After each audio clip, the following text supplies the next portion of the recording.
Dubai में अरबों dollar की एक ऐसी महत्वाकांक्षी योजना जिसका 99% हिस्सा खाली और सुनसान पड़ा है। साल 2003 में जब समुद्र तट से 4 किलोमीटर दूर 260 छोटे छोटे द्वीपों के समूह वाले इस मेन मेड आइलैंड प्रोजेक्ट को बनाया जा रहा था, तब दुबई के शासक शेख मोहम्मद अल मखतूम ने यह सपना देखा था कि यहाँ बड़े बड़े पेंट हाउस होंगे, 7 स्टार लग्जरी होटल्स होंगे, थीम पार्क्स होंगे और वो हर लग्जरी सुविधा होगी जो हर साल करोड़ों पर्यटकों को दुबई आने पर मजबूर कर देंगी।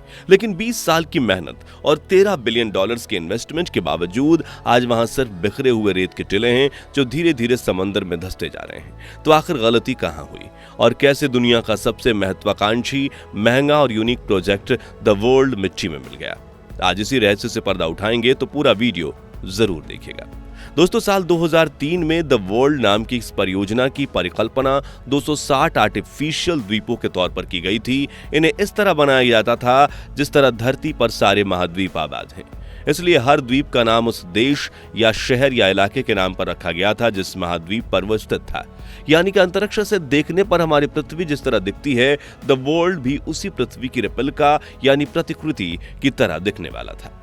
दुबई की सरकार और नखील प्रॉपर्टीज नाम की प्राइवेट कंपनी ने साल 2003 में ही द वर्ल्ड प्रोजेक्ट पर काम शुरू कर दिया था, जिसके लिए फारस की खाड़ी के समुद्र तल से 32.1 करोड़ घन फुट रेत निकालकर उन्हें दुबई लाया गया था, ताकि समुद्र के बीचों बीच बनने वाले इन द्वीपों की मजबूती में कोई कमी न रहे।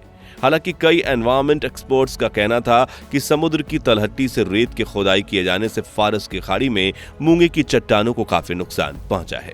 इसलिए नखील प्रॉपर्टीज ने मूंगे को फिर से आबाद करने के लिए समुद्री जीव वैज्ञानिकों के साथ मिलकर कई प्रोजेक्ट्स भी चलाए थे। इस तरह 5 सालों तक 24 घंटे 365 दिन काम करके आखिरकार 2008 में दुबई ने द वर्ल्ड को दुनिया के सामने पेश किया। साथ ही मंदी के दौर में भी करोड़ों रुपए खर्च करके इसे लैंड ऑफ पैराडाइज कहते हुए जमकर मार्केटिंग की गई। लेकिन फिर भी दुबई का यह प्रोजेक्ट इतनी बुरी तरह फेल हो गया कि आज वहां कोई नजर उठाकर भी नहीं देखता। तो फिर गलती हुई कहां और किस तरह से इस परियोजना में जान फूंकी जा सकती थी, आइए जानते हैं। 21वीं सदी की शुरुआत में दुबई कामयाबी की सीढ़ियां चढ़ रहा था। शहर के कोस्टलाइन प्रॉपर्टीज की कीमत आसमान की ऊंचाइयों को छू रही थी। उस दौरान अन्य देशों के अमीर लोग भी दुबई में इन्वेस्ट करना चाहते थे, लेकिन दुबई के पास इतने प्रोजेक्ट्स थे कि जमीन और कोस्टलाइन कम पड़ गई थी। तभी शेख मोहम्मद बिन रशीद अल मखतूम ने एक दुबई की कोस्टल एरिया में 3 आर्टिफिशियल आइलैंड बनाने का निर्णय लिया, यानी कि समुद्र के बहते पानी के बीच जमीन बनाना, वो भी कृत्रिम रूप से किसी और जगह की मिट्टी लाकर। जो सुनने में तो नामुमकिन लगता है, लेकिन जब दुबई ने नामुमकिन को मुमकिन करके पाम जुमेराह बना लिया तो दुनिया की आंखें खुली की खुली रह गईं। बता दें कि ये 3 आइलैंड कुछ इस तरह डिजाइन किए गए थे कि ऊंचाई पर देखने से ये पाम ट्रीटी की तरह लगे। जैसे इन प्रोजेक्ट्स का नाम palm Jebel Ali, palm Jumeirah और पाम डेरा रखा गया और पाम जुमेराह बनाना शुरू कर दिया गया। इस दौरान दुबई की जो कोस्ट लाइन 70 किलोमीटर की थी, वो पाम जुमेराह की वजह से 56 किलोमीटर और बढ़ गई, जिससे दुबई गवर्नमेंट को काफी ज्यादा फायदा दिखने लगे। लेकिन उन्होंने पाम जबेल अली और पाम डेरा पर काम करना शुरू कर दिया। दुनिया भर के कई नामी लोगों ने इन आइलैंड्स में इन्वेस्टमेंट की और धीरे धीरे यहां पर कई होटल्स, घर और लग्जरी क्लब्स खुलने लगे, जिससे दुबई को काफी ज्यादा फायदा हुआ, जो देखते हुए शेख मोहम्मद अल मखतूम ने साल 2003 में द वर्ल्ड प्रोजेक्ट भी लॉन्च कर दिया। समुद्र तल से करीब 4 किलोमीटर दूर इस प्रोजेक्ट में दुनिया के नक्शे की तरह दिखने वाले 300 मेन मेड आइलैंड बनाए जाने थे और जल्द ही जल्द उसका कंस्ट्रक्शन भी शुरू कर दिया गया।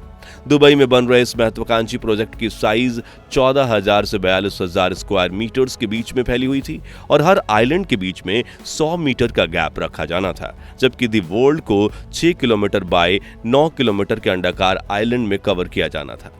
इस संपूर्ण प्रोजेक्ट की लागत 13 बिलियन डॉलर थी और दुबई की सरकार का प्लान इसकी लागत से कई गुना ज्यादा कमाई करना था। लेकिन वो नहीं जानते थे कि जल्द ही ये रेत के टिले उनके इन्वेस्टमेंट को डुबाकर कंपनी को दिवालिया करने वाले थे। खैर, द वर्ल्ड के 300 आइलैंड की कीमत करीब 112 करोड़ रुपए से शुरू होकर 375 करोड़ रुपए तक रखी गई थी, जिसमें अलग अलग आकार के आइलैंड मौजूद थे और प्रोजेक्ट्स शुरू होने के 5 साल में ही यहाँ 60% आइलैंड बिक चुके थे। दरअसल बहते हुए पानी के बीच आइलैंड बनाना काफी ज्यादा मुश्किल होता है और वहां पर मिट्टी और पत्थर पहुंचाना भी अपने आप में एक बड़ी चुनौती है। इसलिए इन आइलैंड्स की कीमत इतनी ज्यादा थी। बता दें कि द वर्ल्ड परियोजना में 32 करोड़ 10 लाख क्यूबिक मीटर मिट्टी और 386 मिलियन टन पत्थरों का इस्तेमाल किया गया और उस समय की मॉडर्न टेक्नोलॉजी का इस्तेमाल करके इसे काफी बारीकी से बनाया गया, जिस वजह से सिर्फ द्वीप बनाने में ही 5 साल लग गए। तो फिर यह प्रोजेक्ट नाकाम कैसे हुआ?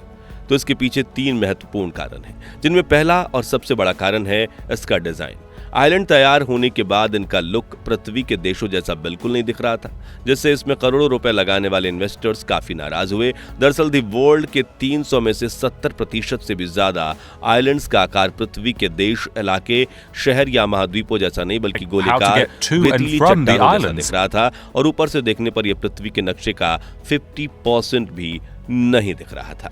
दूसरा कारण है इसकी लॉन्चिंग।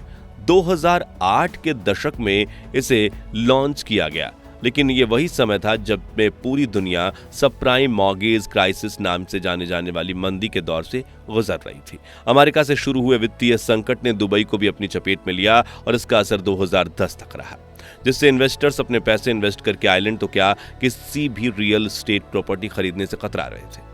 इस दौरान दुबई में प्रॉपर्टी की कीमतों में काफी गिरावट आ गई। इसकी वजह से बहुत सी निजी कंपनियों ने तो इस परियोजना से अपने हाथ भी खींच लिए और फिर उन्हें रोक दिया। खुद नखील प्रॉपर्टीज के ऊपर भी अरबों डॉलर का कर्ज चढ़ गया। तीसरा कारण कंस्ट्रक्शन। दरअसल काफी समय तक खाली पड़े इन आइलैंड्स का आकार धीरे धीरे छोटा होने लगा था और इनमें से कुछ आइलैंड्स तो समंदर के पानी के नीचे जा चुके थे। मीडिया में इस न्यूज के फैलने के बाद आर्टिफिशियल आइलैंड की जांच की गई, जिससे ये बात सामने आई कि दुबई की आइलैंड इरोजन का शिकार हुए थे। इसे आसान भाषा में समझे तो पानी के तेज बहाव की वजह से इन आइलैंड्स के किनारे की मिट्टी पानी में बह जाना, जिस वजह से किनारों से आइलैंड में कमजोरी आ जाती है और समय के साथ साथ धीरे धीरे आइलैंड का आकार छोटा होता चला जाता है। और यह काफी ज्यादा हैरान करने वाली बात थी, क्योंकि इन 300 में से 50% से ज्यादा आइलैंड काफी ज्यादा छोटे थे। ऐसे में इन्वेस्टर्स को यह डर सता रहा था कि हम करोड़ों रुपए खर्च करके यहाँ बिल्डिंग बनाएं और कुछ ही समय में उनकी नींव कमजोर हो जाए तो क्या होगा। इसी वजह से आज भी 1-2 आइलैंड छोड़कर वर्ल्ड परियोजना के 99% आइलैंड वीरान पड़े हैं, जिन्हें देखकर रेगिस्तान वाले पुराने दुबई की याद आने लगती है।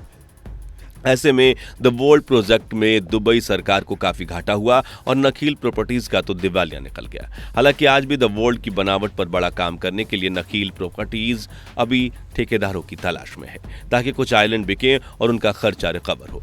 इसके अलावा एक बड़ी समस्या यह है कि यहाँ ना तो बिजली और ना ही पीने का मीठा पानी। जी हाँ, मूल रूप से दी वर्ल्ड के हर द्वीप पर पानी और बिजली के ये अलग अलग सुविधाओं की जानी थी, लेकिन जब ये प्रोजेक्ट फेल हो गया तो इसमें ज्यादा पैसा नहीं लगाया गया। इस वजह से आज यहाँ तक बिजली और पानी नहीं पहुँच पाया है। ऐसे में इसे बनाने वाली कंपनी अब तक एक ऐसी परियोजना के बारे में सोच रही है जिसमें इन बनावटी द्वीपों को आपस में जोड़कर यहाँ एक ही तार से बिजली और पाइप से पानी पहुंचाया जाए, लेकिन इस प्रोजेक्ट को पूरी तरह से दुनिया में फेल मान लिया गया है। ऐसे में यहाँ और पैसे लगाना काफी ज्यादा रिस्की साबित हो सकता है। तो अब देखना होगा कि ये मसीहा कौन है जो धरती पर बने स्वर्ग को फिर से नई जान देगा, या फिर द वर्ल्ड हमेशा हमेशा के लिए वीरान बड़ा रहेगा।